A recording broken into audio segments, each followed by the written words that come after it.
Bismillahirrahmanirrahim. Assalamualaikum warahmatullahi ta'ala wabarakatuh. Alhamdulillah, nahmaduhu wa nasta'inuhu wa nastaghfiruh. Wa na'udzu billahi min syururi anfusina wa min sayyiati a'malina. May yahdihillahu fala mudilla lahu wa may yudlilhu fala hadiya lahu. Ashhadu an la ilaha illallah wahdahu la syarika lahu wa ashhadu anna sayyidana Muhammadan abduhu wa rasuluh. Rabbi shrah li sadri wa yassir li amri wahlul 'uqdatam min lisani yafqahu qawli, amma ba'd. Yang saya muliakan tuan-tuan sedang hadirin dan hadirat yang dirahmati Allah Subhanahu wa taala. Kita memulakan pertemuan kita pada ketika ini, pada saat ini, dengan kita memanjatkan syukur kita kepada Allah Subhanahu wa taala kerana diberikan berbagai-bagai kebaikan kepada kita, diberikan kepada kita kesihatan, diberikan kepada kita ini masa lapang, diberikan kepada kita ini rezeki di saat orang lain mungkin Allah uji kita dengan diuji mereka dengan berbagai-bagai musibah, tetapi Allah masih lagi mengurniakan kebaikan kepada kita. Maka kita bersyukur kepada Allah SWT di atas nikmat ini. Tuan-tuan, sahabat-sahabat sedang hadirin dan hadirat yang dirahmati Allah Subhanahu wa taala. Apabila kita memasuki fasa kehidupan di atas muka dunia ini, kita hendaklah faham bahawa Allah Subhanahu wa taala tidak pernah menciptakan makhluk di atas dunia ini dengan sia-sia. Tidak ada satu pun perkara yang Allah jadikan di atas muka dunia ini tidak mempunyai fungsi tertentu. Semuanya ada kebaikan, semuanya ada perkara yang sebab Allah jadikan kepadanya. Dalam surah Al-Mu'minun, Allah SWT berpesan ataupun bertanya kepada kita, Afahasibtum annama khalaqnakum abatha wa annakum ilayna la turja'un, kata Allah. Adakah patut kamu menyangka bahawa kami hanya menciptakan kamu daripada tiada kepada ada dengan tiada sebarang hikmah pada ciptaan itu, dan kamu pula menyangka kamu tidak akan dikembalikan kepada kami? Persoalan yang Allah ajukan kepada kita. Tuan-tuan, kita ini selain Allah ciptakan kita untuk kita ini beribadah kepadanya, kita harus sedar bahawa kita mempunyai tanggungjawab untuk menjadikan makna kehidupan kita ini selari dengan acuan yang dikehendaki oleh syariat, dikehendaki oleh agama. Kerana sudah pasti pada satu hari nanti kita akan kembali bertemu dengan Allah Subhanahu wa taala. Kerana itu, kita mesti menjadikan kehidupan kita seperti mana yang Allah mahu, seperti mana yang agama mahu. Firman Allah Subhanahu wa taala, tuan-tuan, dalam surah Al-Hajj ayat yang ke-77. Allah kata, Ya ayyuhallazina amanu ruk'u wasjudu wa'budu rabbakum waf'alul khaira la'allakum tuflihun. Ya ayyuhallazina amanu, wahai orang-orang yang beriman, rukuklah kamu serta sujudlah kamu, yakni mengerjakan solat. Wa'budu rabbakum, dan beribadahlah kamu kepada Tuhan kamu. Waf'alul khaira, dan lakukanlah, kerjakanlah amal-amal kebajikan, la'allakum tuflihun, supaya kamu berjaya di dunia dan di akhirat. Itu amalan untuk berjaya di dunia dan berjaya di akhirat yang Allah bagi tahu kepada kita. Antara amalan untuk berjaya di dunia dan juga berjaya di akhirat. Tuan-tuan, ayat yang kita bacakan tadi menjelaskan kepada kita bahawa kita semua ini, saya dan juga tuan-tuan semua, diwajibkan untuk mendirikan solat. Kerana solat ini adalah merupakan lambang kepada hubungan kita dengan Allah Subhanahu wa taala. Tali hubungan kita dengan Allah hablum minallah. Sekiranya kita tidak mendirikan solat, kita memutuskan tali berhubungan kita dengan Allah Subhanahu wa taala. Dan di samping itu, kita diperintahkan juga supaya melakukan kebaikan sebanyak-banyaknya di atas dunia ini sebagai lambang hubungan sesama makhluk, terutamanya sesama manusia, ataupun kita panggil sebagai hablum minan nas. Ini tanggungjawab kita. Tuan-tuan, ruang lingkup untuk memaknakan kehidupan ini dengan melakukan kebaikan sesungguhnya terbuka luas di hadapan kita. Di antara perkara yang boleh kita lakukan untuk menjadikan dunia kita, kehidupan kita ini selari dengan apa yang syariat mahu, antaranya yang pertama, kita mesti sentiasa berusaha menambahkan ilmu. Berusaha kita ini mengembangkan potensi diri kita, dan berusaha kita ini meningkatkan kemahiran demi memberikan manfaat kepada ummah, memberi manfaat kepada orang lain. Tuan-tuan, Allah mengurniakan kepada kita ini bakat, Allah kurniakan kepada kita ini kemahiran. Semua orang mempunyai kemahiran dan juga bakat masing-masing. Gunakanlah bakat dan kemahiran yang kita miliki itu untuk kebaikan bersama.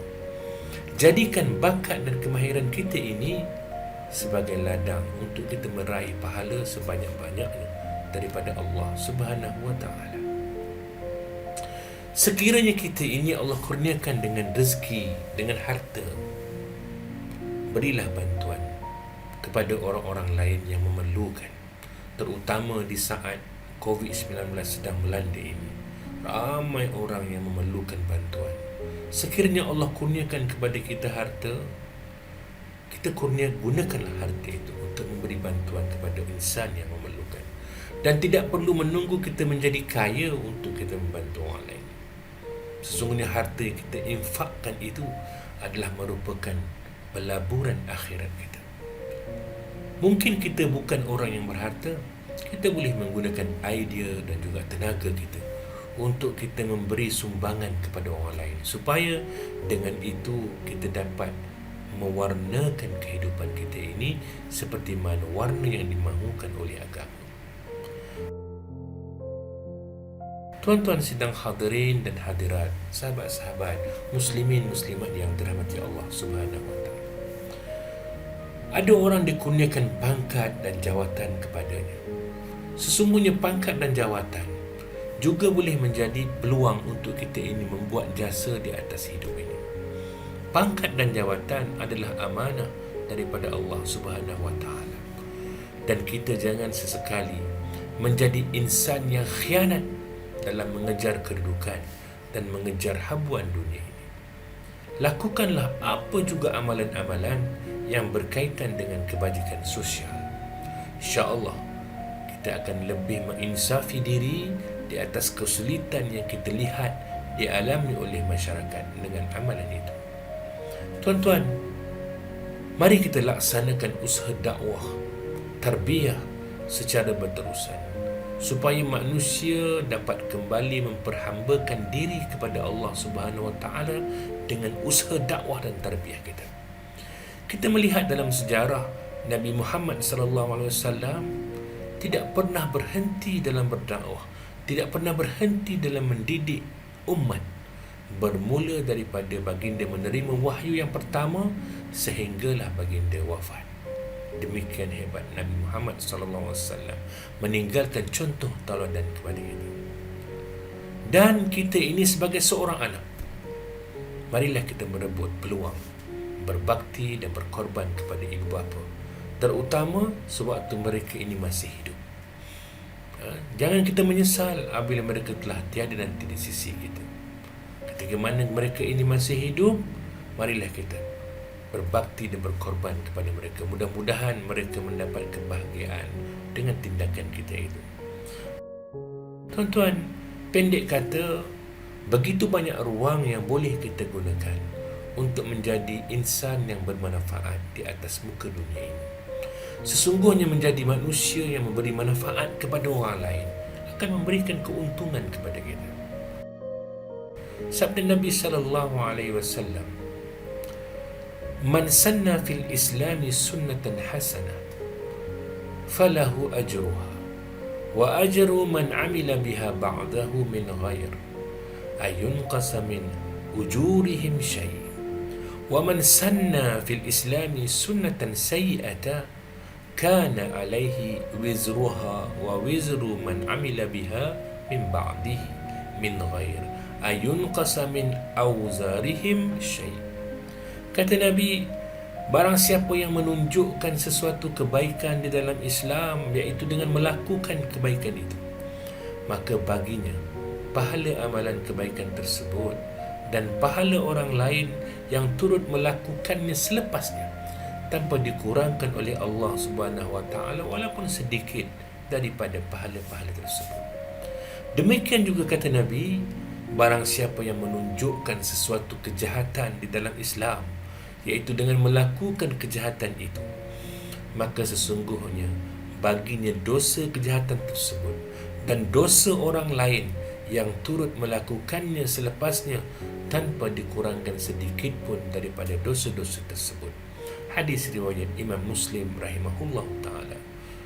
Tuan-tuan, insan yang memaknakan kehidupan bermaksud dia ini akan berbuat, akan melakukan apa jua kebaikan, dan dia akan meninggalkan kejahatan kerana ingin mengumpulkan sebanyak mungkin pahala dan mendapat keredaan Allah Subhanahu wa taala di atas muka dunia ini.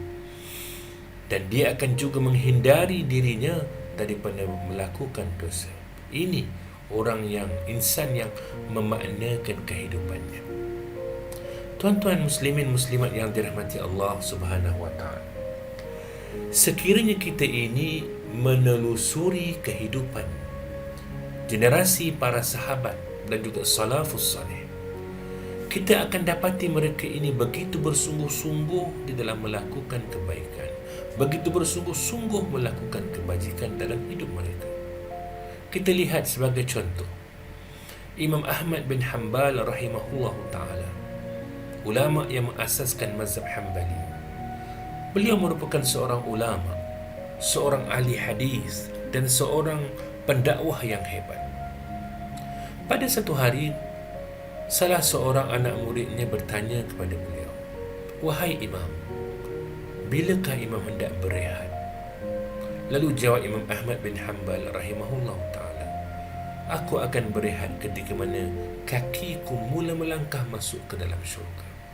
Maknanya tuan-tuan, selagi mana dia masih hidup di atas dunia ini, dia akan terus melakukan kebaikan dan mencari amalan-amalan yang baik untuk dibawa sebagai bekal. Demikian contoh yang diberikan kepada ulama-ulama kita kepada kita untuk dijadikan sebagai amalan kita. Tuan-tuan, bagi saya, para ulama dan orang-orang salih ini, walaupun kita lihat umur fizikal mereka telah pun berakhir dengan kematian, tapi kita lihat mereka ini seolah-olah memiliki umur yang kedua, iaitu segala amal jariah mereka telah mendatangkan pahala yang berganda dan tidak pernah putus kepada mereka. Apa tidaknya kita masih mempelajari kitab-kitab hasil tulisan mereka ini.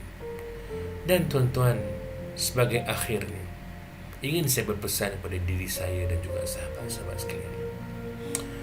Di saat kita ini masih diberikan peluang oleh Allah Jalla wa'ala untuk bernafas, diberikan peluang kepada kita ini untuk melihat, mendengar dan melakukan berbagai perkara yang kita biasa lakukan di atas dunia ini, marilah kita merebut segala peluang yang ada ini untuk menjadikan makna kehidupan kita ini selari dan bernilai di sisi agama yang diredai oleh Allah Subhanahu wa taala. Mudah-mudahan dengan amalan-amalan kita yang selari dengan syariat ini, Allah memberikan kebaikan kepada kita di dunia maupun di akhirat. Wallahu a'lam. Mudah-mudahan pertemuan ini memberikan sedikit sebanyak kebaikan kepada diri saya dan tuan-tuan. Mohon maaf di atas segala kekurangan. Mudah-mudahan dapat bertemu lagi di masa yang akan datang. Aqulu qawli hadha wa astaghfirullah al-azim li wa lakum. Assalamualaikum warahmatullahi taala wabarakatuh.